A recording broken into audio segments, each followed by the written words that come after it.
My Grandpa Colty died on the same day I was born. Some people believe that when you die, your soul rises out of your body like a mist and goes looking for a new person to live in. If that's true, I like to think that when Grandpa Colty died, he told his soul to come looking for me.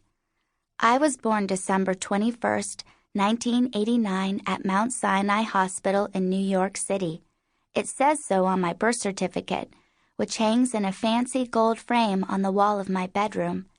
It also says that my full name is Verbena Colter, that my parents' names are Tom and Ellen Colter, and that I weighed 4 pounds 7 ounces when I was born, which is pretty small for a baby, in case you didn't know. It was my mother's idea to name me Verbena. Her maiden name was Wojciech.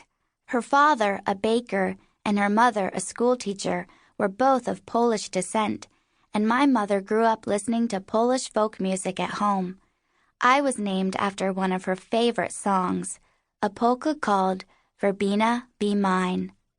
Our house stands high on the top of a hill, and out in the middle of the yard is a large speckled rock. You can stand on that rock and see all the way down into town. Not that there's much to see. Downtown Clydesdale is made up of 4 things: the post office, the church, the firehouse, and the bandstand, where rain or shine, the Clydesdale band shows up to play polkas and waltzes on Wednesday nights during July and August when the summer people are around. When I was old enough to wonder why I had been born in New York City instead of at Townsend, the big grubby municipal hospital off Route 17, where everybody else I knew had come into the world, I asked my mother about it. "Sometimes babies get their own ideas about when and where they want to be born," she told me.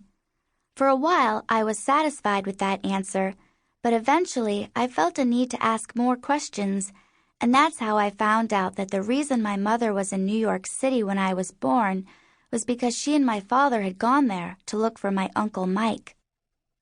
Uncle Mike grew up in Clydesdale, but unlike my father, he was not a very popular guy.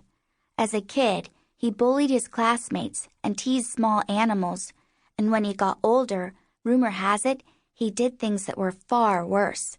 Nobody much liked him, and apparently the feeling was mutual, because the day he turned 18, he took off in the middle of the night and never came back.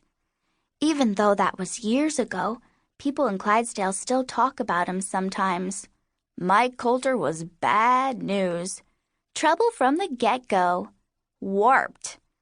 That's what Francine, the postmistress, called him once, and she said it right in front of my father, too. And even though it was his own brother she was talking about, he didn't disagree with her. My grandpa's name was Kurt Colter, but he went by the nickname Colty. Everybody loved him, and I heard plenty of people say that my father was a chip off the old block. Uncle Mike was a different story.